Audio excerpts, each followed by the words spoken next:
Komið sæl og velkomin í Hip Hop Varpið. Ég heiti Cesar A. Og ég heiti Laufey. Og eins og Hip Hop Varpið nafnið ber með sér, þá ætlum við að ræða hip hop. En í staðin fyrir kannski að rekja afrekaskrá eða útgáfasögu, við gerum það líka, en þá ætlum við að einbeita okkur svolítið að fyrstu kynnunum af hip hopi og hvaða áhrif það hafði og svona út frá samfélaginu og annað því tengdu.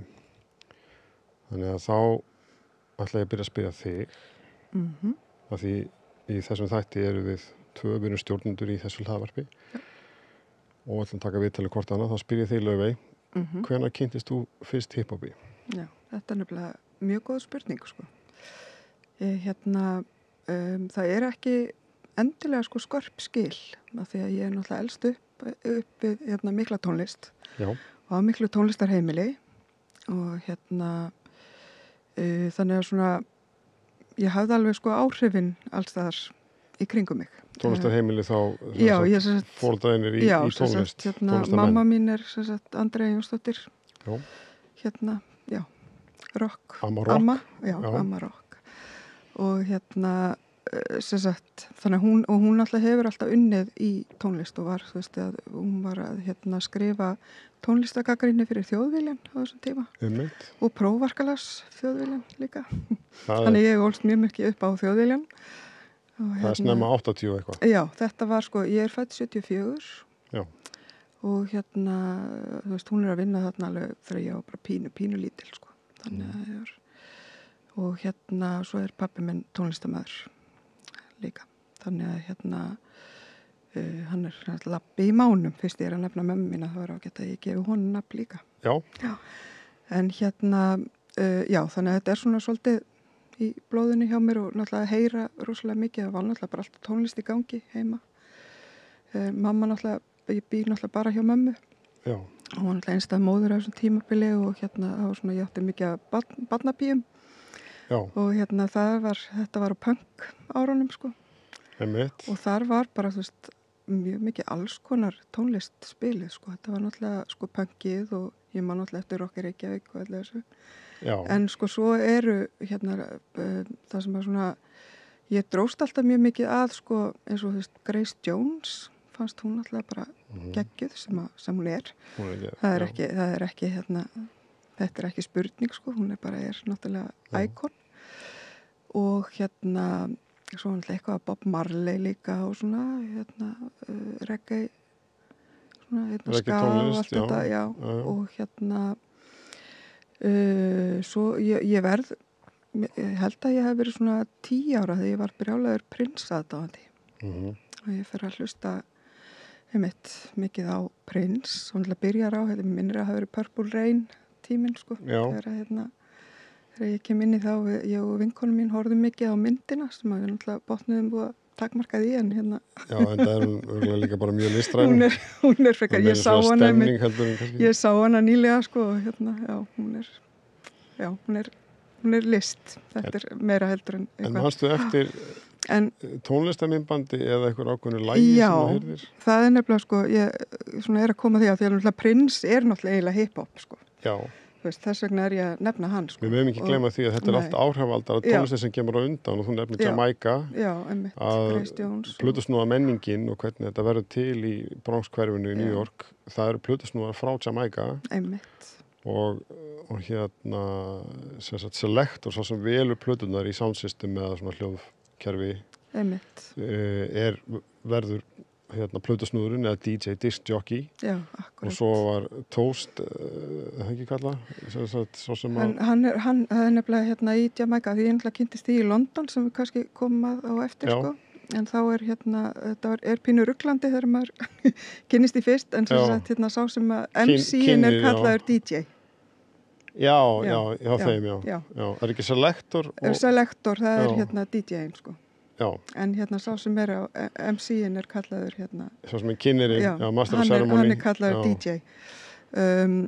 Og já, en allavega þetta er svona, þú veist, ef við tölum þegar ég heyrði svona hip-hop í fyrsta skipti, það var svona eiginlega bara, þú veist, það voru einhverju svona íslenski tónlistaþættir í sjónvarpinu á þessum tíma, mannst þetta popcorn Ég man þetta popcorn, Já. já. og hérna Það voru- Skonrock Það voru tónlistamindbönd, það náttúrulega var ekki sjónvarp á 50 dögum. Nei, einmitt, fyrir svo gömul. Já, Christ, sko. en þú veist, ég fættur 75. þannig Já, að- einmitt, það er ára á milli okkar, sko. að, en þannig var þetta þá. Það var ekki Já. internet, það voru engin Nei. samfélagsmiðlar, það voru tímarit og það var sjónvarp og það voru vinir, þú Já. veist, og eldri systkini. Einmitt, ég reyndar var engabarn á heimili mömmu, sko, Já. en svo átti ég sískinni í sveitinni hjá pappa. Þannig að þú sást Skonrock Já, og ég svo popcorn. Skonrock og popcorn og ég man eftir, sko, að voru spilað í, hérna, popcorn. Þá sá ég, hérna, þetta er náttúrulega allt pínu svona blurry, sko, en ég man eftir sérstaklega að hafa séð, sko, Eric B. og Rakim, Einmitt. Microphone Fiend og MC Light, Light as a Rock. Já, Og hérna, ég man að ég tók þetta upp á Vaffa-S-bólu og Gott hjá þér. spilaði þetta út í gegn. Mjög ítrekkaði í gegnum tíðina. já, Og hérna, og þetta var einmitt svolítið svona, þú veist, bæði þessi lögur ennþá í miklu uppáhaldi hjá mér já. og hérna, ég spilaði ennþá Það var mjög oft. mikil áhrifavaldur hjá mér einmitt líka Erik B. og Rakim. Já, Sko, ég elst upp í Danmörku. já, En þegar við komum heim, ég get talað um það síðar, en þegar við kemum heim einmitt til að deila þessu 84-85, þá byggum við Vogahverfinu og þá sá ég einmitt, það var hérna bara fyrsta rappmiðbandi sem ég man eftir, það var Follow the Leader. já, Og ég man, það var svona saga í miðbandinu, Já. svona einhverju mafjósa búningum eða svona bannás, þú veist, og svo var einhver fundur já, ég man eftir þessu. og síðan, þú veist, stökku þær eitthvað til og þrýfið einn gæjan hérna og farið inn á hann og þá náður í svona 1960 hljóðunum sko, bara að hlera það og svo annað myndband, ég bara veit ekki hvað heitir, en þá var einhverjum tveir mjög harðið gæjar inn í einhverju húsi og svo fullt af löggum fyrir utan og svo endaði myndband að þau geng út með einhverjar vélbyssur sko. Já, En það var í ríkisjónvarpinu eða sjónvarpið eins og hér þá. já, einmitt. Já, þetta var nefnilega, sko, þó að hafi ekki verið mjög svona endilega skemmtilegt, hérna, svona mainstream tónlistar spilunin sem að við heyrðum á þessum Já. tíma var kannski ekki endilega þetta til okkar svona almennt, en Nei. ég veit það ekki, sko, ég hérna mann náttúrulega, það var, sko, Rás 2 kom náttúrulega þegar við erum svona á, Já, hvenær byrjar Rás 2? Það er þessum tíma, 85 Já. eitthvað það svoleiðis. er það, já, Eða 4. akkurat, já. Og hérna, þú veist, þá náttúrulega fyrir að koma inn meiri svona eins og pop tónlist, en það var ekkert mikið spilað af hip-hopi, ég man ekki. Nei, það er annað í Það þessu. heldur, Það var já. Rás 1 Já, Og- einmitt. og Rás 1, ég held að eina, sko, fyrir utan kannski eitthvað svona klassísk og eitthvað, þá var þetta stefur Orvas Alda, sem var svona milli stef. En Rás 2 verður til út af, poptónlistin er að koma og það var, ég manna, það voru að spila, held ég, tónlisti klukkan 5 eða eitthvað sluðis. Já, einmitt. Ég var eldri systur og eldri bróðurinn mitt og ég fæ mikið frá þeim með mitt í tónlistu. Ég manna systir mín var að kvarta í já, það er bara tónlistu klukkan 5 eða eitthvað svona á Rás 2. Já, ég man satt eftir að svo komu þarna eins og nætuvaktirnar og svona, þess að maður gæti hringt inn. Já, Það hefur kannski verið aðeins setna, sko. já, það Ég voru man óskalög. einmitt eftir því að maður hringdi stundum minn og baði óskalag. Það var reyndar, svona, já, ég veit ekki, ég man náttúrulega eftir Vamm og Djúran tímabilinu, sko. Áður en að við komum að því að Já. þá kemur, sko, Ísland vantarlega er, sko, allavega mín upplifun, við getum rækta Já, að það sem kemur til landsins er oft í formi af bylgjum og markasetningu. Þannig að þessi, sem sagt, Erik B. og Rakim og þessi myndbönd sem voru spiluð, þau komu, það var þá Skífan eða Steinar sem fengu þá frá universalega MCA, þú veist, beturspólur sem voru spilaðir upp í sjónvarpi og svo kemur náttúrulega breakdance já, og electric boogie eða það sem ég kalla skriktdans, það er, þú veist, það sem ekki vita, þessi breakdance er rauninni svona akrobatík, já, mikil snúningar á gólfinu og rauninni alveg svolítið svart og hvít með við electric boogie eða skriktdans sem að svona dansarinn hleypir eins og straumi í gegnum sig. einmitt. Það kemur til Íslands. Já, akkurat. Sko, Ég held nefnilega sko á þessum tíma þá ég til dæmis misti því miður af því. Af því að ég nefnilega, þú veist, ég var svolítið lóner Já. á þessum tíma sko. Og var oft að gera bara hluti í mínu eigin horni sko. Já. Og en tók aldrei þátt eins og veist, ég sá allar þessar keppnir svo frístælkeppnin sem var alltaf Í Tónabæ. Já, í Tónabæ. Þar var náttúrulega alls konar kendi ýmissa grasa og náttúrulega aðalega svona jazzballett stelpur en það voru alveg inn á milli svona önnur atriði. Breik, sko. Tónabær var félagsmiðstöð Reykjavíkurborg sem var þá í Skaftahlíðinni. Já, hún var fyrir einmitt miðborg og hlíðar. Svolítið, já. Og af því það var nokkuð góður salur og þá var líka músitilunir. Já, einmitt. Það var náttúrulega alveg svona frekar svona lifandi staður. Já, ég sá eftir þegar því var breytt en svona þróast þetta. Já, einmitt. Það búið að vera fjölmiðl og flugfélag og fréttablað og eitthvað fleira. Já, akkurat. Já, ég man alveg hver þetta var, sko. Já, ég er bara að segja fyrir, þú veist. Einmitt. Fyrir áheyrendur og áhorfendur. Já, akkurat. Sem eru kannski fættið seinna. Já, einmitt. En þetta er einmitt, sko, þetta er svona, ég segi, sko, ég man svona best eftir þessu Erik B. og Rakim og MC Light, sko, sérstaklega náttúrulega því að MC Light er náttúrulega kona. Já. Þú veist, þá náttúrulega svona kveiknaði eitthvað í mér, sko. Já, mér fannst hún alltaf rosalega töff. Ég held að fyrsta plata sem eignaðist það var með laginu Cappuccino. Já, einmitt. Þetta sé önnur eða þriðja platan hennar. Já, var ekki Light as a Rock var fyrst. Já, það var á undan, já. Og þetta var, ég held ég sé að munaði rétt, sko. Þetta er fyrsta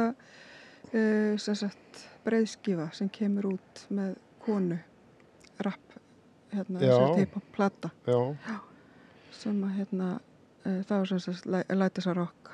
Já, því að skjóta því að þú hefur stúderað þetta, þú skrifaði ritgerð. Já, ég skrifaði BA-ritgerð í stjórnmálafræði konur í hip-hopi. Já, eða feminisma. Já, þetta var sem sagt svona, þetta var svona alltaf fyrirbæri sem kallað hip-hop feminismi. Já.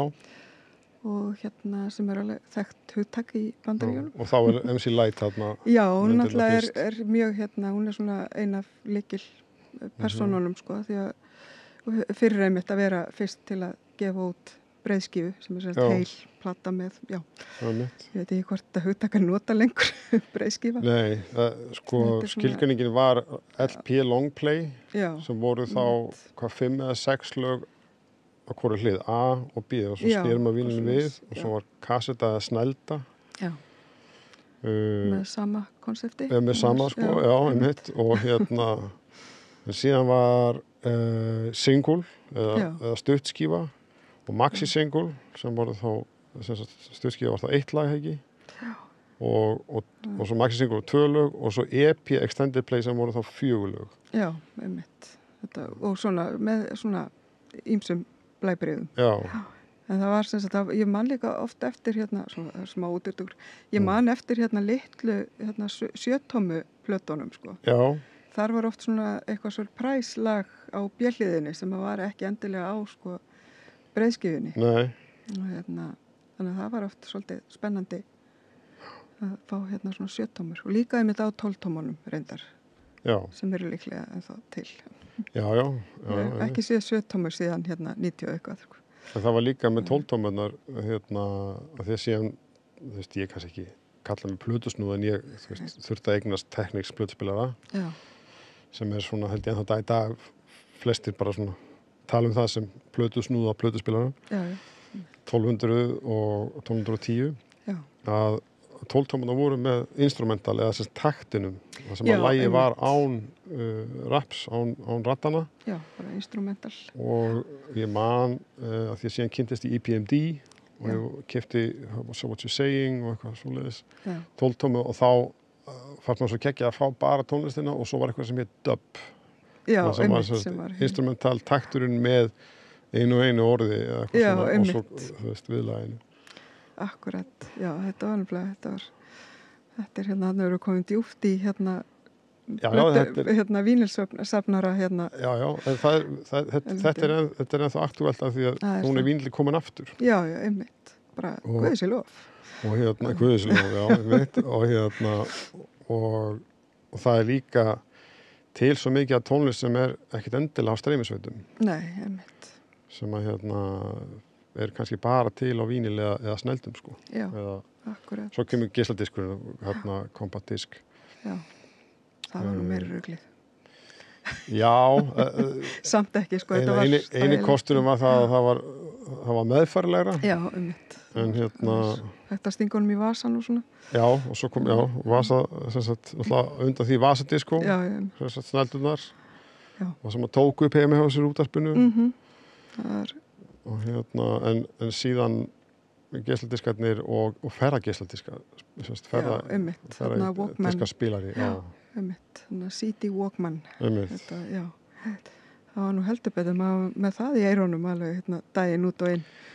Já, ég meina, það var bara, ég held að það var bara bjarga lífi, allan að mínu og margra, að þú veist... Þangað til batteríin dóu. Já, okkarlega. Ég meina, rafhlöðuna voru, sko, maður þurfti að vera með, best náttúrulega að vera með alveg klæn íjar. Já. Af því að undan því náttúrulega er... Duracell. Já. Já. Undan því náttúrulega er, og það er það sem maður sá með breakdansinum, það sem kallað var gettoblaster. Já. Stórt kastutæki eða tvöfald kastutæki, það sem maður gengi með, þú veist, og það var í rauninni hljómflutningskerfi fyrir dansinn, sko. Það var settur góldúkur á götuna og svo tónlistin og það var einn allt sem þurfti. Já, dansuðu breakdansararnir á mótunni og dúkurinn var einmitt fyrir alveg því að hann var sleipar, það var auðvitað að renna sér að hreyfa sig fútverk eða þessi fótavinna. Já, einmitt. Eins og segir. Ég kannski spyr þeir sömu spurningar, sko, því að ég held að það sé komið að því, við erum bara að fara hérna í margar hringi. En það er allt í lagi, þetta er flæðandi samtal. Já, bara við skjótum inn í. Hver er svona turning point fyrir þig? Vendipunkturinn þegar þú kynntist fyrstu kynni mín að hiphopi eru af því að sko fjölskyldan mín, hún, sko ég fætti 75 og því 4 ára þá flytti fjölskyldan út til Finnlands, það er 79. Síðan árið eftir til Danmerkur og pabbi var ráðinn í háskólan, hann var lektor, sendikennari í 6 ár. Og mamma var í kennaranámi og þá byggum við í bæ sem heit Grefi fyrir sunnan Kaupmannahöfn sem var svona skilgænt svona barst eða svona verkamanna, þú veist, það voru síkunar þarna og það var, þú veist, bara venjulega daginn vinnandi fólk og og þá man ég að sko við áttum sjónvarp og keypt sjónvarp í Finnlandi, finnst sjónvarp og í því sá ég það sem að, þú veist, ég gleymi því aldrei, ég sá, það var innslag, Danmarks Radio eða DR, þess að Ríkisútvarpið í Danmörku var með innslag, sennilega keypt frá Bandaríkjánum, það sem fylgdu 2 þeldökkundrengjum sem að klættu sig greinlega öðruvísið. Anna var í svona dúnúlpu vesti og svo voru í svona eins og íþróttagöllum og eða svona ekki svona skil en svona eins og hálfparti reggali sko og Adidas strax tengdi við þessar 3 rendur sem svona þetta var kallað, komst aðeins hérna B-boy eða breakboy, þess að sá sem býður eftir taktbrotinu eða breykinu í laginu og þá voru að nota sem sagt upp úr gömlu soul og funk þess að bara frægast funky drama með James Brown að sá kafli kæmi til að breyka við en svo kemur alltaf líka hérna elektró eða svona raftónlist og þarna því ég sá þetta ég man þetta, þú veist, þetta innslag sko, ég geti teiknað upp bara ramma fyrir ramma þessuna það sem þeir eru eitthvað að æfa sig 2, svo fara þær í strætó eða vantarlega metró og á einhvern stað og eru, þú veist eitthvað að koma fram með þetta eru hóparnir og það var líka hóparnir voru eða krúin, áhafnirnar voru það var líkilatrið að vera, þau voru átt í svipuðum göllum kannski frægast í þetta náttúrulega New City Breakers eða sem sagt Crazy Legs og Anna Breakcrew sem að var frægast og þarna er þetta spring út en þetta náttúrulega komið fyrr í Danmörku og kemur þetta tiltölulega snemma ég man ekki nákvæmlega hvað gamall þarna en þeir voru líka með derhúfu svona sem eitthvað sem í dag kalla trökkerdegur og snéruðum aftur og bak og ég hugsaði bara, þú veist, og svo var þessi sem var að gera skriktansinn, hann var með hvíta hanska, þú veist, og þau voru að leika svona, þú veist, svona mæm hérna. Já, eins og mæm, eins og labbarsleikur og þú veist, hérna, gera glugga og hreyfa sig, þú veist, og svo einhvern veginn falla saman og vera eiginlega liðumáttalaus og ég hugsaði, vá, þú veist, þarna var eitthvað sem tengdi við og alla tíð síðan elektrótónlist sem trommuheili og einhverju svona hljóðgerfulega syntar, það tengi ég alltaf við og svo fór maður daginn eftir í skólan og í Danmörku var skólinn einsetinn, það var eitthvað sem var ekki á Íslandi.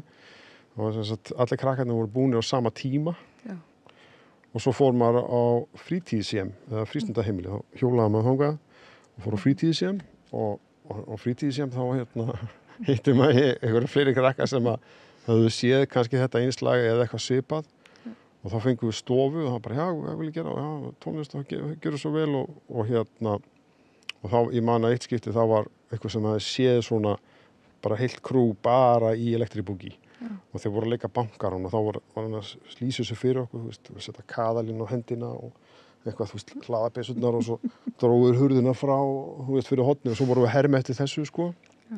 Og þarna fekk ég bakteríuna. Þetta fyrstu kynnin.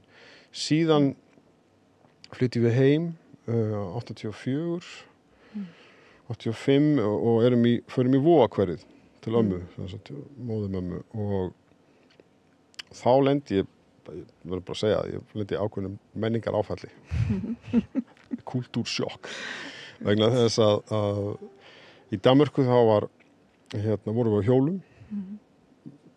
Foreldrar minni keyptu bíl þegar fóru heim og þó við höfum farið alltaf á sumrin sko og vestur í Ísafjörð og svona að þá kemur maður heim til Íslands og það eru engin hjólastígar, það er engin á hjólum heldur og það er rosalega mikið af bílum og þeir eru einhvern veginn alveg bara upp um manni og ég man sérstaklega eftir þessum Bronco-jeppum, upphækkuðu Bronco-jeppunum og ég var í Vogaskóla og ég byrjaði að læra íslensku, ég var búin að læra bara dönsku og þá kem... 11 ára, 10? Já, ég var 10 eitthvað svoleiðis, já, 9 ára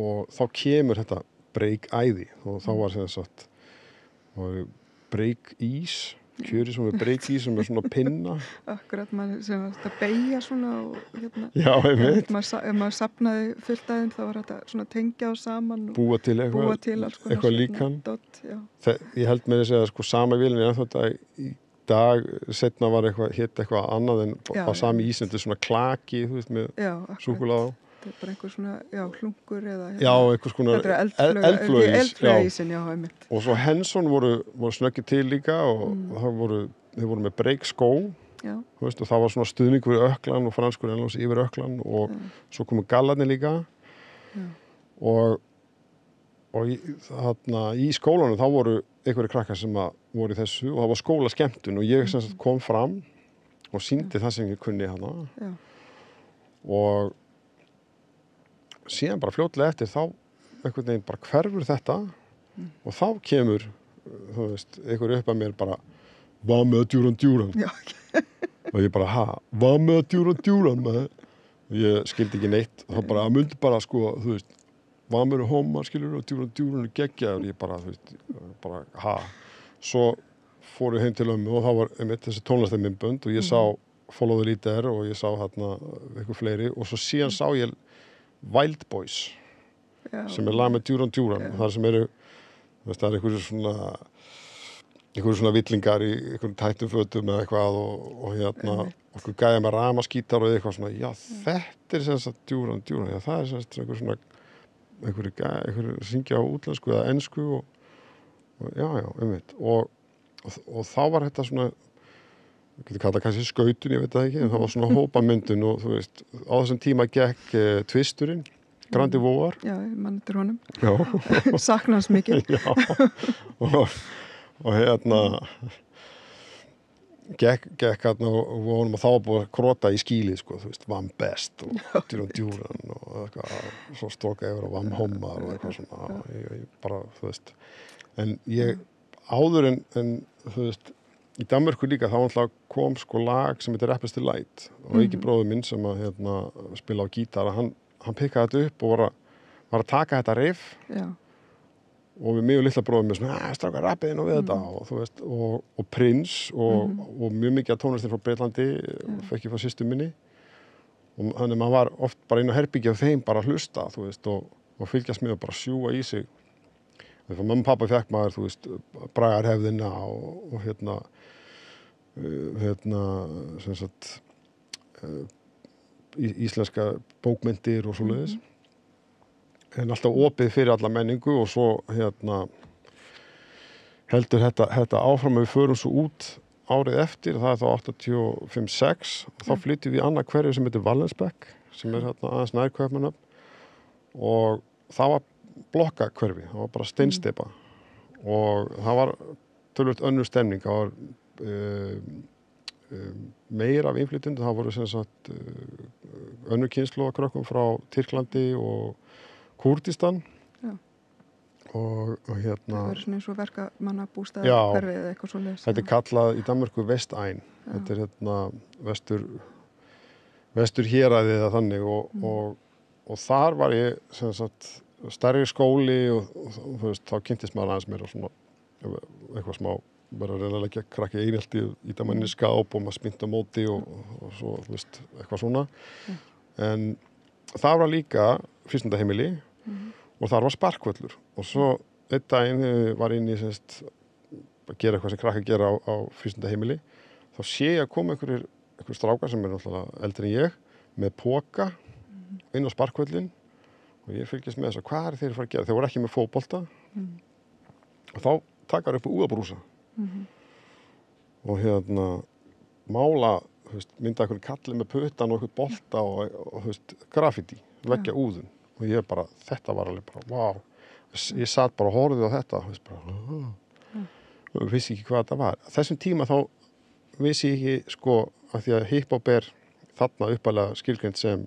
tónlistin dansinn og myndlistin síðan koma fleiri undirflokkar en það ekki síðan, það síðan að við flytjum heim og ég flytt síðan í Kópavoginn flytjum Kársnesi, Vafka og Píu sem við kalla, Vestur Kópavogur hérna 88 að þá kynnist ég strák sem að hafði teiknað frá því að hann var bara barn og hafði rosalega mikið áhuga á graffiti og að því að ég sko við vorum öll sumur hérna út í Danmörku bróður minn og býr þar ennþá og við fórum á sumrin pabbi var lítið seglbót og við fórum þangað í sumarfrí og hérna og þá sá maður graff þar sko taka myndir af því og svo kem ég nýri hérna á skóla þá kemur þessi drengur Steinar heitir hann upp á mér og spyr mig út í þetta og við förum að byrja að skissa teikna og gera graff og þá kom í held ég heimsmynd og kom grein þekkirðu bókina Spray Can Art? Nei. Það er sem Spray Can Art og Subway Art voru bækur sem að hérna fjölluð graffiti og mikið til hérna graffiti senuna sem að það er einlega fyrsta birtingamyndan í hiphopi þegar að 1975 þegar að lestir út úr Bronx-hverfinu í New York koma og það er búið að mála á þar. Þetta var eiginlega hérna hvernig hiphop svona ferðaðist út úr hérna Bronx-hverfinu sko. Þetta var svona og inn í heimitt hérna ríku hverfin og svona sko. Það er gegnum náttúrulega lestirnar. Þetta er svona verður svona birtingamynd sko. Og þar var hérna í þessari grein þá var útdráttur úr Spray Can Art og þá var útskýring á upprunu, þá áttaði mig á því. Ég segi frá þessu lagi sem heitir Lee Stein, hérna, sem talaði Steinar sem að síðan fór að mála Sharky, nafnið hans og síðan gerist það að það sem sagt, á þessum tíma Gjáin í Kópavoginum, Hamraborgin og Gjáin, að þar var skiptistöð. Hérna, sem sagt, ekki bara strætóskýli, þetta skiptistöð og það voru undirgöng þar. Og þar hafi verið krót og það er munur á veggjakróti og það sem við köllum veggjalist eða veggjaúðanlist eða graffiti eða graff að hérna og þá kynnust við tveimur hérna náungum sem að fengu samning á Kópavogsbæ við að skreita þessi undirgöng þannig ég fer inn í þetta með þeim. Þetta var hvaða ár? Þetta er hérna 89 eitthvað svoleiðis 88-89 upp í 90 eitthvað svona og þá hitti ég eiginlega alla þá sem voru viðrinni þetta á þessu svæði og þá áttaði ég mig á því líka, ég sá náttúrulega að þeir voru töluvert betri, þeir náttúrulega var búin að lengur að og þannig ég svona, þú veist, var í þessu og svo sama tíma voru að fara til Danmerkur aftur og svo gerist það 89, það er sannlega vendipunkturinn hérna, mesti vendipunkturinn þegar þetta fær allt tilgang fyrir mig og það ég semst í Danmörku með pappa og við förum held í Dagmar bíóið og við sjáum mynd sem heitir Do the Right Thing. Það breyttur rétt eins og á þeim tíma þangað til fyrir skemmstu voru kvikmyndatitlar voru þýddir á íslensku. Já, ég held að sé ennþá gert í vissum tilvikum sko en þykir ekki mjög já. Já, en allavega breyttur rétt eða Do the Right Thing kvikmynd eftir Spike Lee kemur út 89 og þar uppásatriðið hún heitir Rosie Perez, já, hún að dansa fyrir svona brútal. Ég fæ sko gæsahúð þegar þú segir frá þess að því ég man eftir þessu líka. Ég mæli með að fólk kíkja á þessa mynd sko. Þessi mynd náttúrulega snild sko. Og undir lagið Fight the Power, berjumstu valdið eftir Public Enemy. Og þá var ég bara, þú veist, og svo þessi mynd, hún talin svona eina af fyrstu þæki sem að tekur á kynþáttahyggju. Jú, hún allavega, þetta nefnilega, ég hef hort á þessa mynd svona í gegnum tíðina af og til, sko, mér finnst hún alltaf, þú veist, hún aldrei einhvern veginn, alltaf þegar ég horfa á hana, þá hún aldrei svona, ég hef séð þetta áður. Ég byrja alltaf að horfa á hana til enda, sko. Já. Af því hún náttúrulega virkilega, sko, Spike Lee náttúrulega snillingur. Veist, og og það einhvern veginn, sko, hvernig hún byggð upp, þetta svo lýsandi fyrir ástandi. Þetta svona, fólk einhvern veginn í sínum hólfum, þú veist, fólk að mismunandi uppruna. Gerist í Bed-Stuy hverfinu í New York. Einmitt. Og svo einhvern veginn þegar þau hittast, þá alltaf svona viss, svona einhver spenna í gangi. Já, það til með senan þegar að það eru svona, ekki rónar kannski, en það svona kallar blökkum sem sitja, þú veist, sitja og drekka. Já, þeir drekka eitthvað lightbjór eitthvað í brúnum bréfbóka og þeir alltaf að skjóta á einn í hópnum og þegar, þú veist, til skiptis og svo, en þeir steinþagna og stara, þú veist, þegar lögreglubílinn kemur svona hægt framhjá og það bara sena það sem ekki orðum þessi, þú veist, maður sé bara augnaráði. Akkurat. Og tekur á þessu og svo náttúrulega þetta mikið til persónlýsing fyrst og það persónur sem heitir Radio Rahim sem með Ghetto Blaster og einu lagi sem hann spilar þetta Fight the Power. Fight the Power, já, mitt. Þannig alltaf þegar maður heyrir óminnaði sko, þá hann að koma með hann svona stór og mikill og já. Já, og hann lappar upp að þessum göðuköllunum og þeir bara lækkaði í þessu helviti og ég ekki ykkur. Og við pabbi kom út af myndinu og við erum báðir bara, wow, þú veist. Og þá, og hann segir líka við mig, já, þú veist, ég berist við valdið en við þurfum að vita hvað valdið og ég svona sé sko... Skilgreina óvinnin. Já, í þessu tilviki þá valdastéttinu og sko, auðvaldið og svo framvegis. Að þar var rapp, en það var notað í ákveðin tilgangi sem svona hálfgerst vopn, bæði að efla sjálfsvitund svartara í Bandaríkjunum og svo tala Malcolm X og Martin Luther King, Marcus Garvey og Nation of Islam, nota bene Nation of Islam sá öryggisgæslu við tökurnar. Ég fann setna þessa mynd á DFD og keypti hana. Það voru það var ein gata í hverjum sem við tóku upp í. Það voru nokkur svona dópgreini, svona krakkhús og þá mætti Nation of Islam og bara dópsalindi bara fóru, þú veist.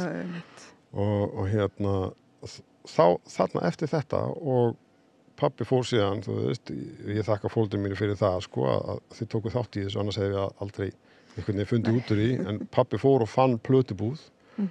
Við fórum með hana og hann gaf mér tónlistin úr myndinni Do the Right Thing og síðan var LL Cool J Walking with the Panther og það fylgdi með svona derhúa sem ég á ennþá, Walking with the Panther derhúa og DJ Jazzy Jeff and the Fresh Prince sem heitir í dag Will Smith og ég hafði reynda kynst áður ég var í úlingavinninni í Kópavoginum og þá var einn sem var að vinna með okkur vestur-Íslendingur frá Alaska, já.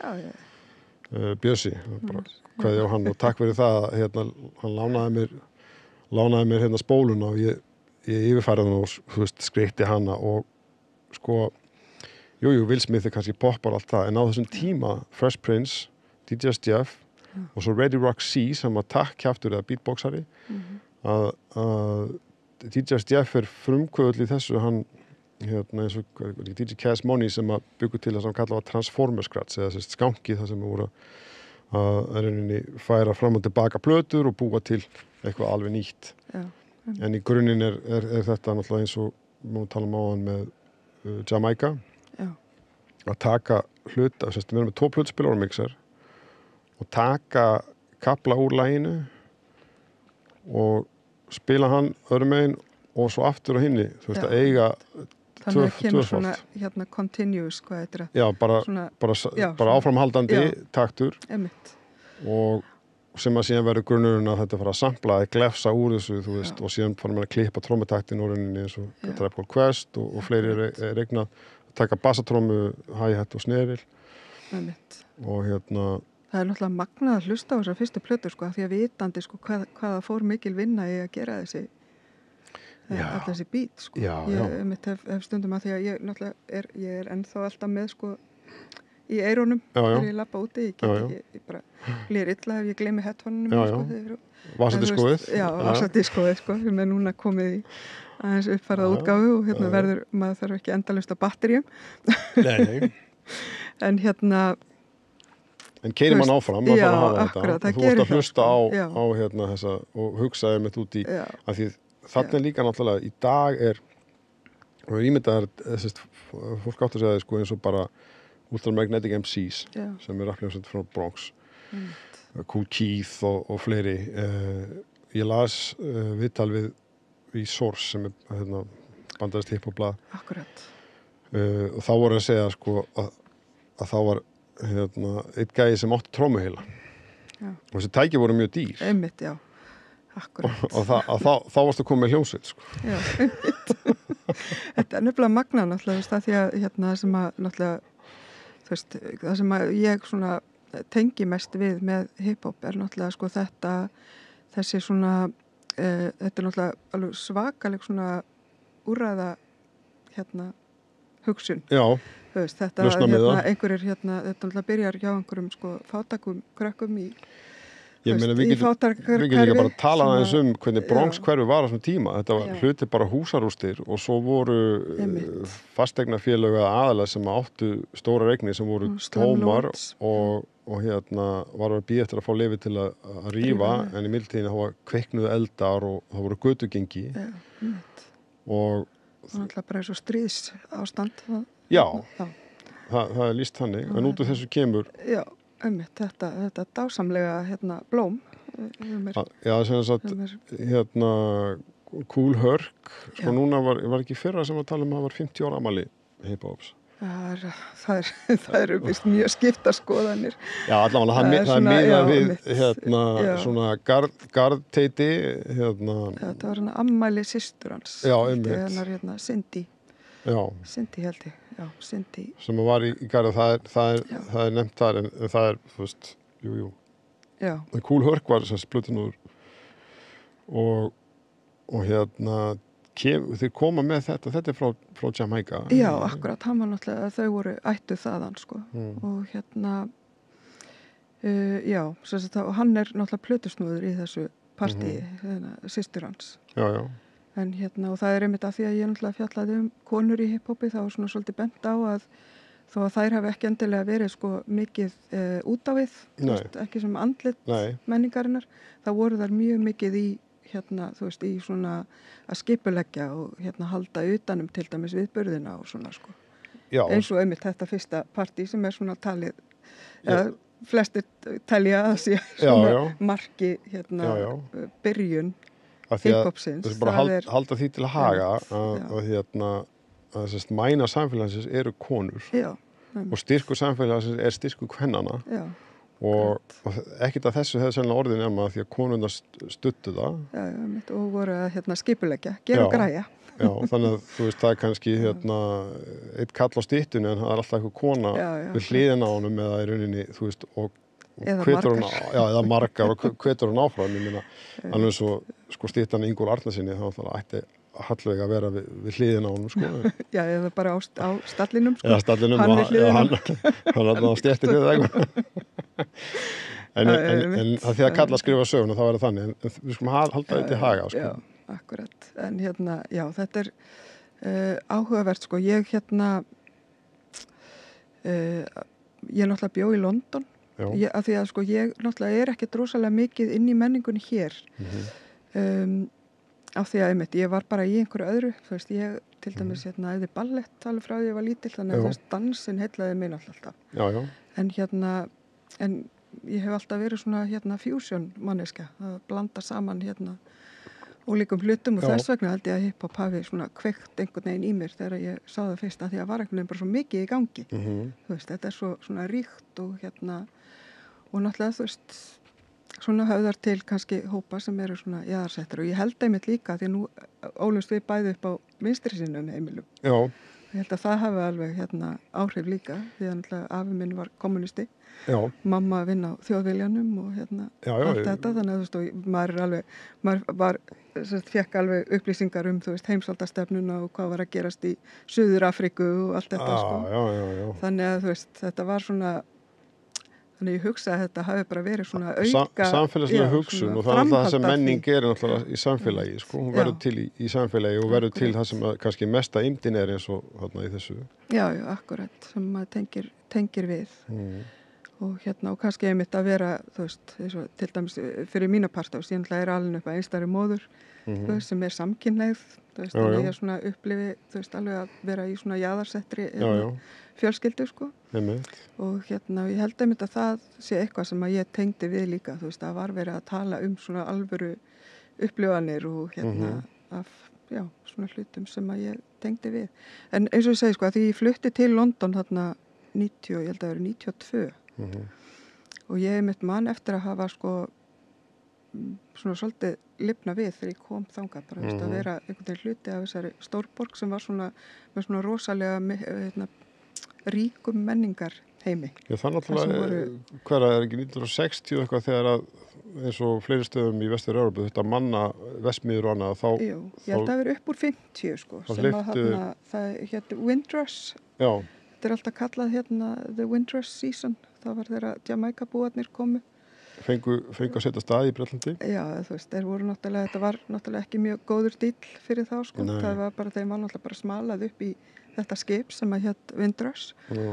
Og svo komuðu náttúrulega til Bretlands, það var það sem var bara kalt og mikil eymd og fátækt og þú veist, fengu ekki húsnæði. Karabíahafinu, já, einmitt það sem sko. Akkurat, það hljómar ekkert. Og breski maturinn og Bretlandi og akkurat, og svo náttúrulega bara rasisminn ofan á það. Já, alveg svakalega. Á þeim tíma þegar það var bara skilti í gluggunum, bara no blacks, no dogs and no Irish. Já, einmitt. Já, þú veist, náttúrulega bara hryllingur, sko.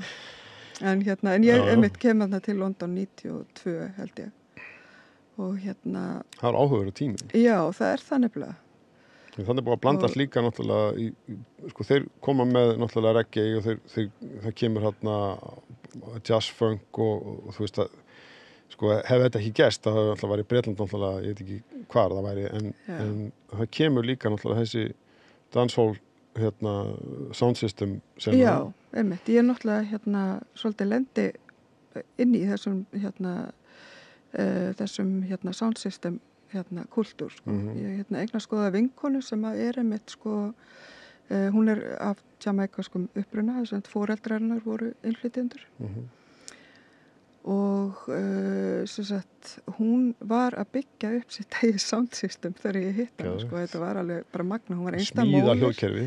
Já, hún var einsta móðir, sko, og bara vann fyrir sér með einhverjum svona láglunarstörfum á daginn og laði allt til hliða, sko, og svo kom ég heim til hennar og þá var hún búin að safna að sér, sko, bassakeilum já, bara sem hún var svona bara smá saman Og Svoleiðis gera hlutirnir, já, sko. já, akkurat og en hún sem sagt svona svolítið kynnti mig fyrir þessum kúltúr, við fórum eins og á jazzjakka sem er alltaf bara, þú veist, á Sturlun. Þetta er náttúrulega tónlist, þetta er það sem er kallað dub, Já. sem er svona afbrigði af reggae tónlist, en með rosalega þungum bassa.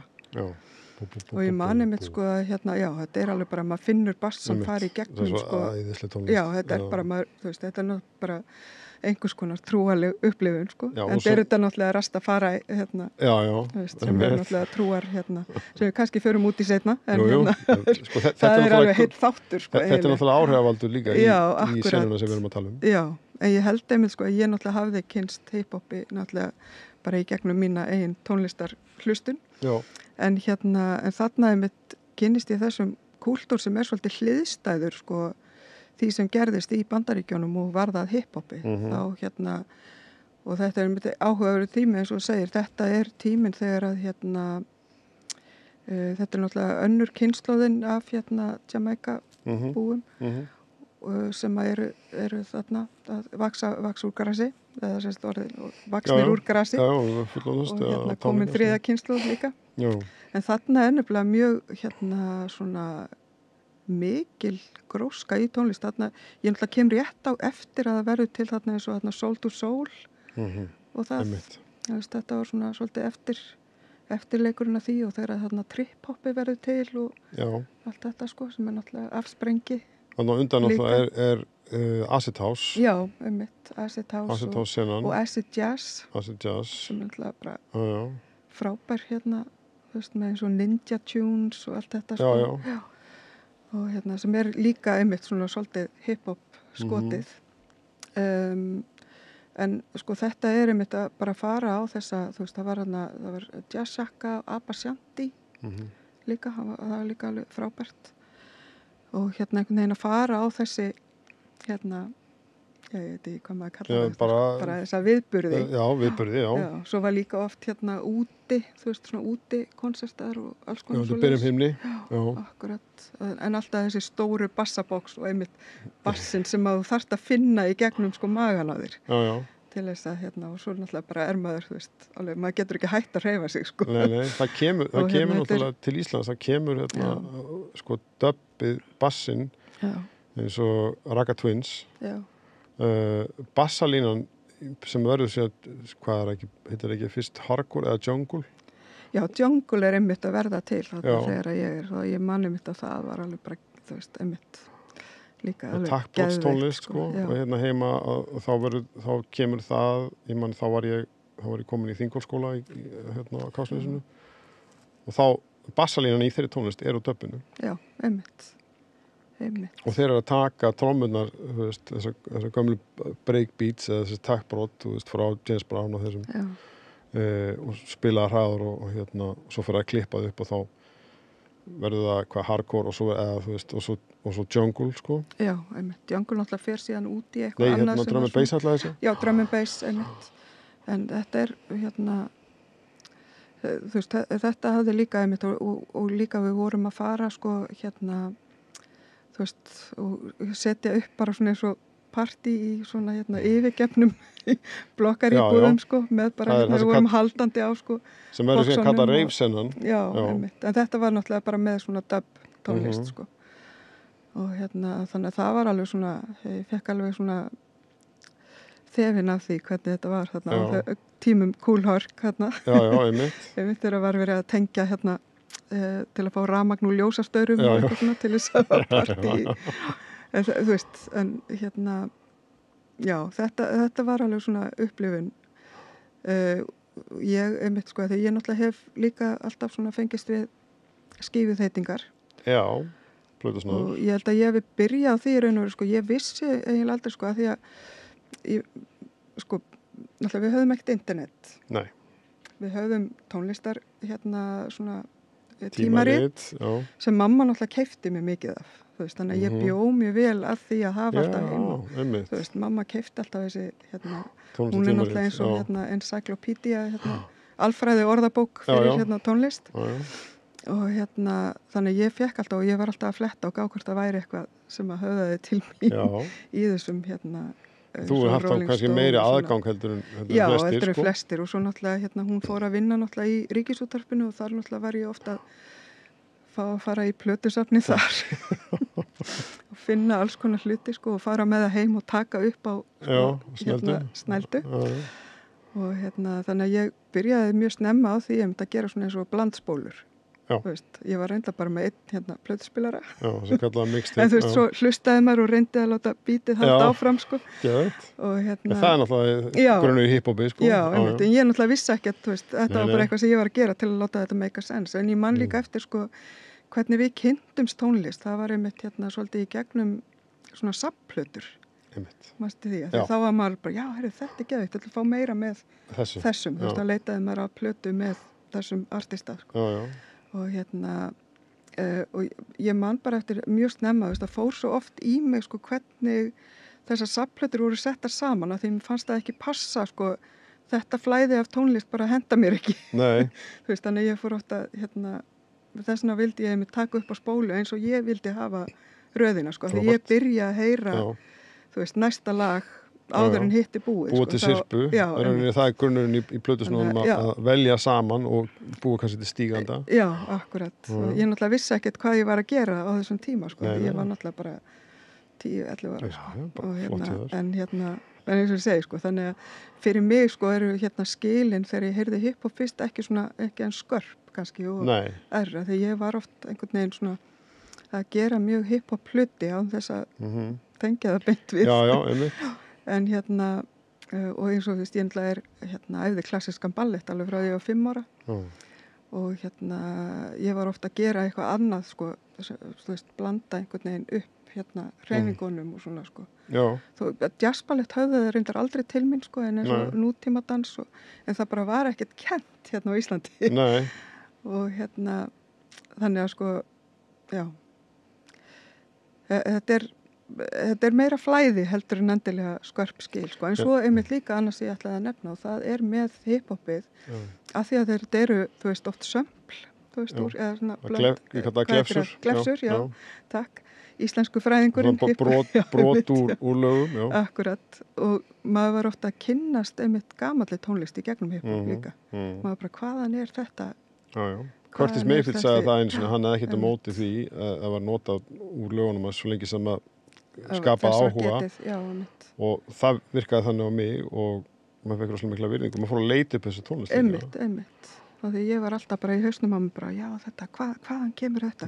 Þú veist, og svo fór maður að einmitt leita að bítinu sko. Það kemur aðeins seinna að koma sko, Japanirnir eru byrjaðar Akai. Já. Og svo þetta líka samplerar eða svona glæsuð apparat eins og SP1200, Kurzweiler, Ensonic, það sem að tekið sem sagt hluta og svo endur spilað. Já, akkurat. Já, akkurat. En þetta var alltaf tekið upp á tape sko og bara band í rauninni. Því að það er ekki fyrir sko seinna sem að fara að koma eitthvað Amiga, Atari, Pro Tracker og þetta, það sem að eru 8-bita og fyrir til dæla lítinn pening átum en búið til og það er alltaf líka í takkbrotstónlistinni sko. Já, einmitt. Ég held líka að það hefði spilað mjög mikið inn í að ég var stelpa. Já. Þannig að sko ég datt ekki eins mikið inn í sko allt þetta græjudæmi sko og ég hefði ekki, þú veist, ég hef líka alltaf að hugsa, þú veist, ef ég hefði verið strákur þá hefði ég örugglega frekar sko farið í tæknihliðina sko, því ég fer ekki að gera það fyrir nýjörun eldri. Nei. Þú veist, og en ég held að þú veist, þó að maður haldi ekkit endilega sem stelpa að þessi bannað eitthvað, þá er það bara einhvern veginn, maður hefur ekki hugmyndaflöði sko, því að þannig að ég held að það hefur svona aðeins spilað inn í að ég var ekki alveg þarna að safna mig fyrir græjum sko, ég var svona meira bara að nota það sem ég hafði og voru alltaf græjur á heimilinu hjá mér, þú veist, plötuspilari og ágætis hátalarar og svona sko. Það er náttúrulega mikilvægt. Já, akkurat. Það er sko lága aðeins að skjóta inn í að þú varst að tala um þetta með sko, ég man ekki hver sagði það var einhver sem sagði ég held að einhver danskur rappari sem sagði að hiphop er frá Árósum, Júðun, Jótin. Hann sagði hip-hop vinstri sinna, þú veist. Það það. Og já, eins og þú, ég kem að heimili það sem það var mikið, foreldrar mínir vildu frið, það voru á móti veru erlends herr á Íslandi og fóru í Keflavíkurgöngur og svo kom seinna í ljós í Óvinir ríkisins, bókin sem Guðni fyrir forseti skrifaði, að síminn heima hjá foreldrum mín, þetta var alltaf fyrir mína tíð, hann var hleraður. Þannig að fólk hafði ekki annað en að lesa þessar bækur til að átta sig á því. Það var bara, þú veist, þetta var talið á þeim tíma að væri ógn kaldast stríðinu. Það var bara McCarthy. Og svo það. En foreldrar mínir sögðu mig líka frá Pinochet og valdaránunni í Chile, það sem nýfrjálshyggjan fyrst kemur inn og Victor Jara, hans og Víðar Parra og svo framvegis. Og voru samt opin þegar við sem sagt, og ég erum 4 systkini, ég og yngri bróður minn alltaf oft sem systkini gerði að fylgja eldri systkinum. En við komum heim til Íslands og við vorum áskrifendur Anders Sönd, eða við fengum Anders Sönd af því að stóri bróður minn þýddi og pabbi bróðarkalas og ég skipti að fylgdi með Anders Sönd breykspúla. og svona stórt svona A2 eitthvað af einhverjum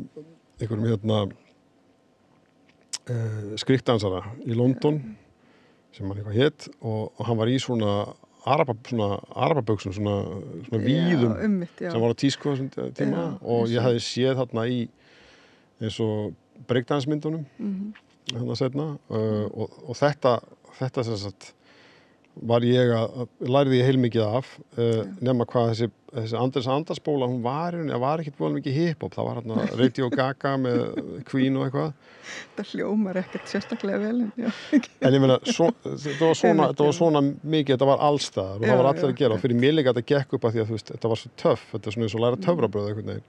Nema hvað, við byggum í Vóunum og það var bensinstöðarnir við Suðurlandsbrautina og ég fór þar inn einhvern veginn með mömmu og þá sé ég spólu upp í hillu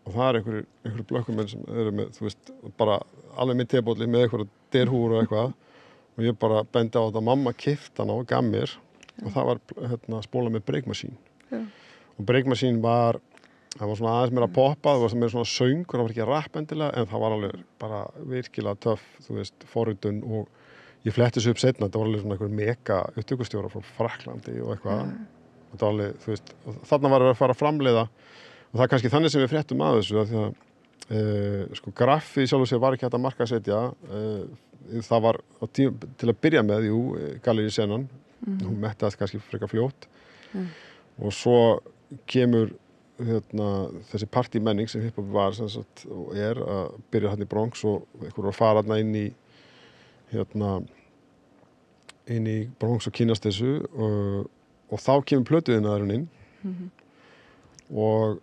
af því að það verður þetta hjónaband markaðurinn og tónlistin þannig fréttum við að þessu að því þetta skils mér til í öðru menningarsamfélögum við þurfum ekki að fara lengra heldur en kannski bara Grænland þar sem þeir eru með að tromma og yrkja nýðir sem hvorum annan og tala yfir taktin innan grunntakt í Suður Afríku líka en af því að þetta verður á sama tíma tæknin og markaðurinn og síðan náttúrulega fer að breytast að plötufyrirtæki náttúrulega fara kannski að hafa áhrif á það eins og þú veist, þessi breakmasín spóla en hún var spiluð og ég dansaði við hana og bara þangað til hún slitnaði pappi þetta lagaði hana Akkurat, þess að maður lagaði spólur sem svona límbandi og þræða það aftur í ég meina, það var hægt að bjarga ýmsu akkurat þetta var gullið akkurat þannig að, já þetta er áhugavert, en hiphop náttúrulega er opið og það, þú veist það er, ef við skoðum síðan það sem kannski verður svona meira ofan á þegar að ég eftir þetta með Do the Right Thing, Spike Lee, Public Enemy og svo fékk ég jólagjöf þau jólin þá fékk ég It Takes a Nation of Millions to Hold Us Back Public Enemy og lykillinn þar var að textin var á nærbuxunum, nærbuxur, plötuumslagið. Innra umslagið. Já, það er platan sjálf í. Já, svona eins og innra umslag, svona bara Já. hvítt. Já, þetta voru kallaða nærbuxur, einmitt. Og þar var texti. Já, Ég var náttúrulega ekkert voðalega góður í ensku, en þá gæti ég lesið textan og Don't Believe the Hype, þú veist, Já. ég spilaði fyrir pappa og hann er bara, já, þetta er geggjað hjá þeim, þú veist, og þá fljótlega áttaði ég maður, þú veist, að það var einhvern veginn, ég var í klassísku námi, já, píanónámi, tónlistarskóla Kópavogs, og Jungle er komið þarna og þú veist, síðan kemur náttúrulega hústónlistinn og já, þú veist, hérna, það að ég bara vel tónlistina fram yfir graffið. Ég áttaði mig á því að ég var, já, mér fannst það líka vera meira, þú veist, og tengdi það sem ég hefði upplifað, sko. já. Einmitt. Já, akkurat. Þetta er svo stórt.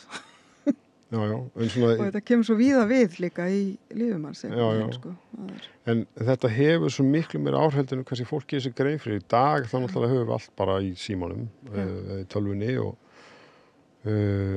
sko, það sem kallaði loop eða hringl, það sem að, þú veist, þú tekur einn kafla eða glefsu úr einu lagi og spilar hann aftur og eða bara einn hljóm eða einn tón, einhver mannsrödd eða eitthvað, það verður síðan grunnurinn að því hvernig tónlist er unnin. já, Það eru forrit eins og Ableton Live og hérna Native Instruments og annað sem að Ableton Live er kannski besta dæmi því þá er þetta komið niður í bara, þú veist að vinna með lúpur, þú veist að vinna bara með svona búta og það verður grunnurinn að því hérna, þetta er mikið bara hvernig tónlist er unnin sko, og 4/4, akkurat.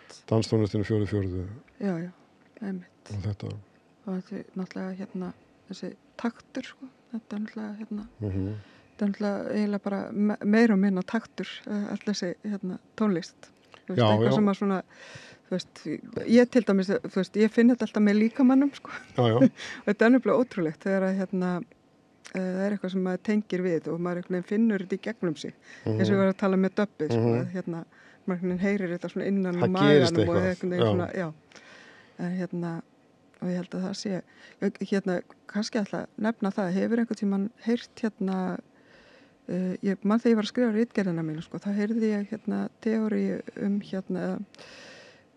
nafnið hip-hop, hvað það þýðir. Já, ég hef búin að heyra það, en segðu á ég að segja að því ég veit alveg að þetta er, þú veist, þegar maður var að horfa svona mikið af viðtölum og lesa og svona. Ég veit að orðið rapp var eitthvað sem að fjölmiðlar byggu til. Já, ég hef alltaf einmitt, það er skýr skil á milli rapp og hip-hop, það er ekki það sama. En sem sagt, það var hann A.K. Asante, heitir hann. Þetta er hvort þú viti hver hann er. Hann er sem sagt rappari en hann er svona meira, hann kennir held í einhverjum háskólum. Já. Einhverjum háskóla í Bandaríkjónum. Það er náttúrulega hip-hop er fræðigrein náttúrulega í Bandaríkjónum. Það er kannski verðt að taka það fram að því það kemur fólki á óvart. Já. Og varður í það þegar ég var að skrifa mína ritgerð, sko, að fólk var bara, þetta skrifa þú veist. Ég meni, þetta er menning, þetta er tjáningaform, menning og þetta er mitt eins og ég segi, þetta er núna fræðigrein og en hann sem sagði, þú veist, að þetta kemur að segja hip sem að þýðir sem sagt eitthvað sem er töff eða í tísku eða? Nei, það er svona hvað er það, svona knowledge, það er frasi sem að get hip to this. Já, get hit to the script. Get hip to this. Ég heyri náttúrulega eins og De La Soul, þetta er já, hann að say no go. Nei, já. En allavega get hip to this, þetta er hip sem að er svona upplýstur. Já. Þú veist, eins og the hippies, þú veist, hipparnir. Þetta er sama svona að vera upplýstur og hopp er sem sagt svona að fara áfram. Þannig að þetta er raun og veru svona upplýsingahreyfing. Já. Og mér finnst þetta eiginlega svona besta skýringin sem ég hef heyrt á því vegna þess að þetta er svo mikil, þú veist, það er verið að mennta fólk, bara segja því hvað er í gangi. Og eins og einmitt Chuck D náttúrulega sagði þetta er get á CNN. Já. Þetta er bara upplýsing, þetta er fréttaveita. Fóta hverjusins, gettósins, já. Og þetta snýst einmitt að mennta sig, vera upplýstur, vera, veist, og einmitt fara áfram í upplýstur. Ég heyrði aðra sögu þessu, það var eitthvað hip-hop, eða það var eitthvað svona partí í Bronx og ég held að Melly Mel eða Grandmaster Flash tveir DJ, frábærir plötusnúðar, já. Man ekki hver að var allavega, og þá var einhver vinur sem var í hernum sem var í fríi og leist nú ekkert á þetta sko. og sagði við það bara eitthvað, þið þurfa að hætta þessu hip-hop kjaftaði og fá eitthvað vinnu af því þeir voru eitthvað að segja this is hip eitthvað svona en þetta hljómar sem eiginlega betri saga því þetta gerist náttúrulega á svo mörgum stöðum á sama tíma akkurat.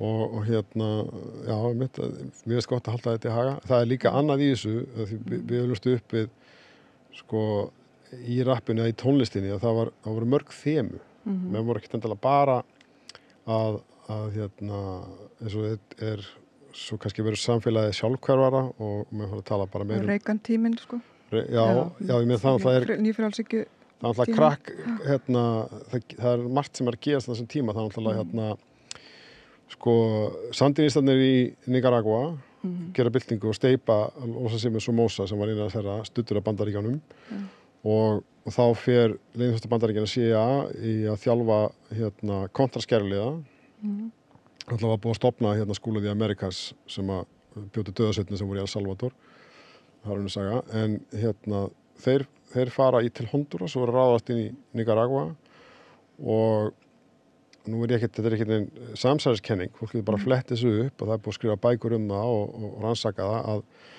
til að fjármagna leyniaðgerðir að þá voru þeir að flytja kókaín. Flugvélirnar fóru fullar af kontraskjæluðum og vopnum og svo flugu það tilbaka með kókaín. Fyrst til LA og þeir var dreimt í fátækahverfum og til glæpagengja og það var til að fjármagna starfsemina og þetta kemur síðan til New York og kókaini sem verður krakkað soðið í vatni með lyftiduft eða eitthvað eitthvað svoleiðis og þá verður þetta svona kögglar og það er síðan þannig að það herjar á þetta samfélag þannig að það er sótt úr í þessum áttum og það var svolítið mikið fram að sko, það er talað almennt The Message, skilabóðin, lagið, Grandmaster Flash and the Furious Five. Þetta er fyrsta svona lagið sem komst í almenna spilum það sem að einmitt. Það voru tvö, það var Message 1 og Message 2, já. Það sem er ekki bara, þú veist, ég þú veist, rosa flottur og alla stelpun dansa við tónlistar frá mér, þú veist, í textunum, heldur að segja bara ég kemst ekki í vinnuna af því það er verkfall á lestastöðinni og þú veist, ég ætla að keyra en þú veist, hvað segir maður, repo-menn sýslumaður er búin að taka bílinn í fjarnámi og þú veist, og ekki íta við mig því ég er alveg á brúninni, þú veist, ég er alveg að missa vitið ég er að reyna að missa ekki vitið try not to lose my head mitt þetta er eins og frumskógur stundum it's like a jungle og þetta hefði verið endurgert margoft og þetta tengi ég við þetta heyri ég miklu seinna en þannig að það var ekki bara teiti, gleði og glaumur það var líka, þú veist, pólitík eða meðvituð og þú veist, ástaljóð eða þú veist og ég heillaðist alltaf af tónlistarmönnum eða textahöfundur og rappurum sem að gátu eins og til dæmis Ice-T sem að gat fjallað mörg þemu síðan þróast þetta og þetta breytist og þetta verður meira bara egocentist og núna það nýjasta ég er nú ekki alveg nú duglegur að fylgjast með því en til dæmis vinnur minn Úlfur Kolka bjó lengi í LA og hefur bent mér á að nú til dæmis viðlögin held að segja aðalega í Kaliforníu og bara í Bandaríkjunum að viðlögin detta út lög eru venlega erindi viðlög og brú það er svona formúlan og þá er svona erindi eða vers sem að sem er rappað þannig að svona þróast þetta 16 taktar 16 taktar, eru ég nefnilega þegar ég svo ég fer að skrifa texta fyrst á ensku og því allt var á ensku kringum okkur það er bara þannig kemur þetta til mann sko. Það er eðlilegt og ég var að æfa sund með UPK eða Breiðablik í Varkvp og við fórum í sundferðalag til við vorum í Maastricht og svo fórum við til Belgíu og inn í bókabúð þar, þá fann ég eintak af Source, það sem Ice Cube er framan á og keypti það og kostaði eitthvað 12 belgísk mörk eða eitthvað, ég manna ekki. Og inn í því var ávísun, ávísun sem sagt á, þú gast fengið áskrift, þegar þú sendir ávísun, ég fór upp í Sparis og Kópó, tvístrika ávísun, tékki sem ég sendið til Bandaríkjana og gerist áskrifandi. Þetta áskrifta tilboð, það sem ég, spáði ekkert í, en þetta var alltaf bara í Bandaríkjunum, en þetta gekk í nokkur á, þannig ég fekk þetta blað. Heimtíðin á Kársnesi og þar var sem sagt var að fjalla tónlist og plötudóma en líka var svolítið svona samfélagslegt í þessu blaði, svo þróaðist það. Síðan kom einhver tíma bara bréf frá þeim og sagði, þú býrð ekkert í Bandaríkjunum við hættum þessu, þannig að þá bara átti ég fleira þess og sendi aftur, það gekk í nokkur ár og þá gæti ég fylgst svolítið með og því það var eins og þú segir, það var ekki þarna og sem sagt upplýsingaveitan var þessi og síðan gerist náttúrulega það að sko þetta var alltaf svolítið bara utangars hiphopið þegar að byrja og líka finnum við fyrir því heima, það var svona í skólanum mínu þá var það, þú veist, Afrikamerkin, mástu því? Afrikamedaljon sem er hérna í Do the Right Thing. Akkurat, svona eins og leðri. Já, það kom hreyfing sem var meðvitund að við erum uppruna og líka ekki tromman upprunin í Afríku? Jú, akkurat. Þetta var the Afrocentric. Kalla líka conscious rap. Já, akkurat. Kom með Afrika Bata og Zulu Nation. Það var svona og það breytir þessu gengin verða krú eða hópar sem að dansa eða graffa og vinna saman og keppa þá frekar, þú veist, í staðin fyrir að slást eða eitthvað, þá voru, þú veist, ok, við bara förum í battle, þú veist, að breyka og plötusnúðin fór að tala yfir tónlistin sem hún spila, eða það kenningin og síðan verður það rappið, tala í takt yfir það, þú veist, og þá fórum henni keppa og það var kallað battle eða ég kallaði að rappa að. Já, ég manni spurði þið einhvern tíma hvort það væri til íslenskt orð og það voru heilmikla pælingar. Það er ekki hlaupið að því að tala þetta á íslensku, sko. Nei, ég nú kannski svolítið sérstakur, þú veist, ég það. Og ég við erum öll svolítið spes. Mikið nörd líka, ég held að maður þurfi að vera svolítið nörd til að nenna að stúdera svona. En ég tala 5 tungumál og ég var ekki búin að skrifa náttúrulega mjög lengi til að ég áttaði mig að ég er bestur í íslensku þannig ég fór að skrifa á íslensku og það ekki bara var þessi tónlist, hún átti ekki, þú veist, hún komst ekki í útvarpið, þú veist, það voru í Vesturbænum Reykjavík og Austurbæðarskóla. Já, Austurbæðarskóla, ég var í Austó og Þar var þetta spilað? Já, var eitthvað, það voru náttúrulega aðalega Hólmar og Maggi. Já, einmitt, sem eru góðsagnir. Já, akkurat, þeir voru með mér í bekk, eða með mér í árgangi. Við reynda bara 2 bekkir, þetta var náttúrulega lítill skóli á þeim tíma, þetta var þegar áður en miðbærinn varð hipp og cool, sko. Þarna var miðbærinn hálfgert slömm. Það voru meiri hverfi náttúrulega á þessum tíma.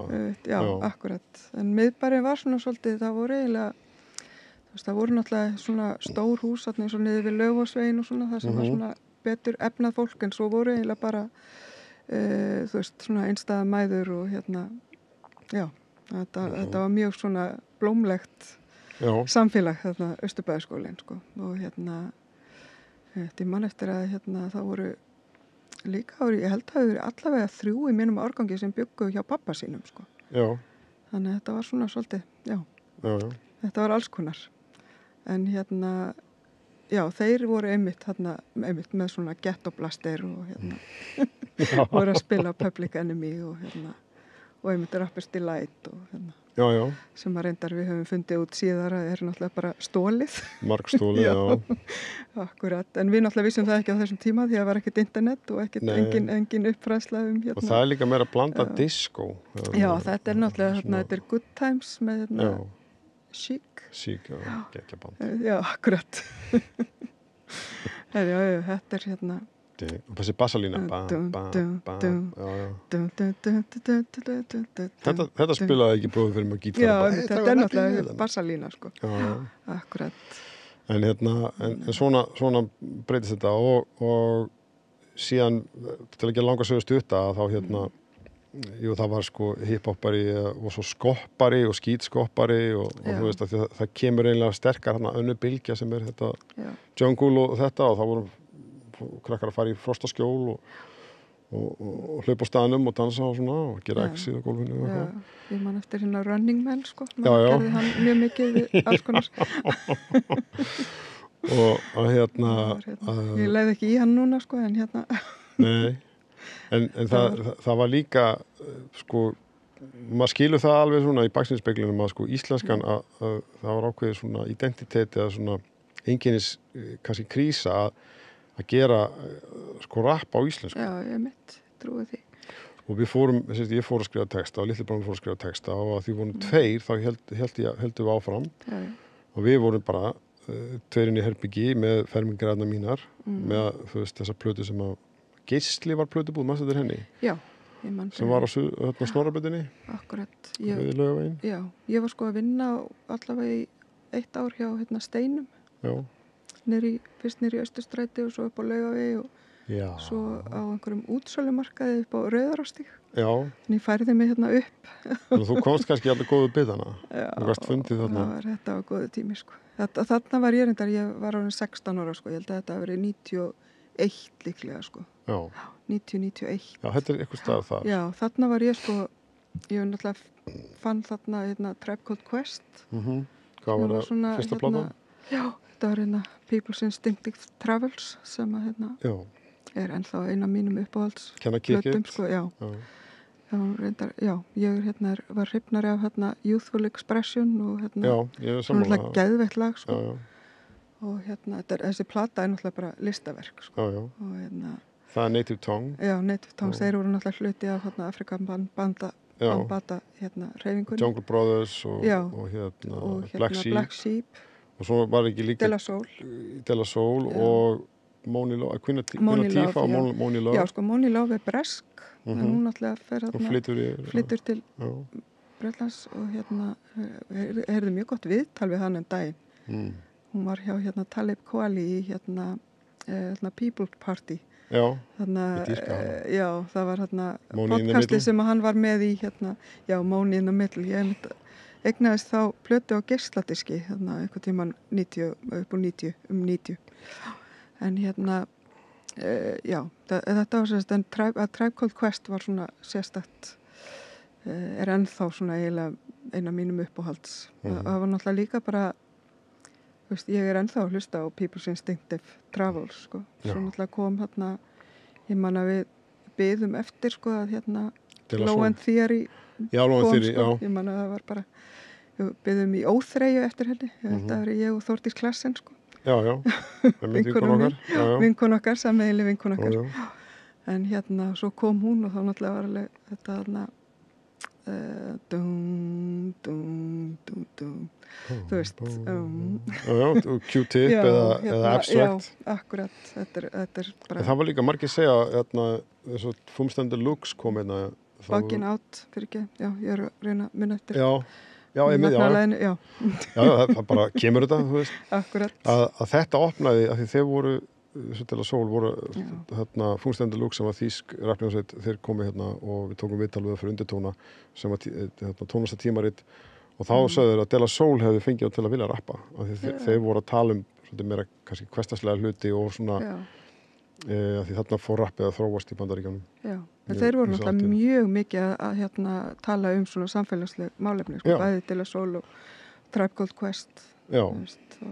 De La Soul náttúrulega á plötunni það var náttúrulega 3 Feet High in Rising sem var fyrsta, þar var náttúrulega mjög mikið talað einmitt bæði svona krakk faraldurinn og allt þetta, Say No Go og fleiri. Já. Og svo var mástu eftir lagi sem heitir Millie Pulled a Pistol on Santa. Þannig að það var náttúrulega það er á De La Soul is Dead. Já, einmitt. En það lag, Santa var sem sagt hvað dópsalið, ekki? Nei, hann var að misnota dóttur sína. Já. Þetta voru alveg svona hefi mál, sko. Já, einmitt, ég man þetta núna. skoraðu að hlusta á þetta lag þegar þú kemur heim. Já, langt síðan. Þetta er alveg bara, maður fær alveg svona að gæsahúð. En þú veist, að því að hiphop er oft svona afgreitt eins og eitthvað svona, þú veist, að allir eiga djamma og djúsa, svona, já, og svona glís party and bullshit eins og það heitir. Mín kenning er svo svolítið að sko, og fleiri hafa sagt það eins og Ice Cube og fleiri að plötufyrirtækin sem stóru dreifingaraðalarnir, þeir þrýstu listamönnum meira út í, þú veist, ekki, að tala meira bara egocentrist eða svona bóarapp eða eitthvað svoleiðis. En að því þetta er, þú veist, það opnar svo margt, sko. Já, akkurat. En já, svo ætla ég bara að segja að svo breytist sem sagt, að rappa á íslensku og ég er litli bara með blasroka og síðan var það svolítið kapphlaup hver kemi út fyrstu rapplötun á íslensku. Já. Það var Stórmetalógnum 2001. En það var alltaf margt búið að gerast og við möttum að fara yfir það betur í þessum þáttum. Ég held að erum við ekki að renna út á tíma. Já, við erum búin að... Við getum setja inn allt kvöld. Kannski fara að setja bara punktin hér, sko. Þannig að þetta er sérst hiphop varpið og ég heiti César A og þetta er Laufey. Og við þökkum þessi hlýtu. Við viljum minna á að inn á heimasíðunni samstöðin.is er áskriftarhnappur því að til þess að við getum verið hér og þið áhorfendur og áheyrendur góðir geti gert áskrifundur og að gengi í Alþýðufélagi sem er rekur og á samstöðuna. Já, það er sem sagt að hérna eru 2500 krónur lágmarksgjald. Sem er ekki mikið. Nei, einmitt, en það er hægt að borga meira ef maður vill og hérna það er sem sagt hægt að ganga í Alþýðufélagið. Þá rennur styrkurinn sem félagsgjöld í Alþýðufélagið. Og það er einhver samstöðuna og samstöðun er á YouTube. Já, og Facebook. Og Facebook. Og podcasti, helstu podcast veitum. Já, Apple Podcast og Spotify og svo náttúrulega er 89,1 á FM. Já, í útvarpinu. Og síðan á Rás 5 á sjónvarpi Símans. Mikið rétt. Þannig að það er eiginlega bara ekki hægt að flýja okkur, sko. Nei, þannig að það bara þökkum við fyrir í kvöld. Takk fyrir. Takk fyrir.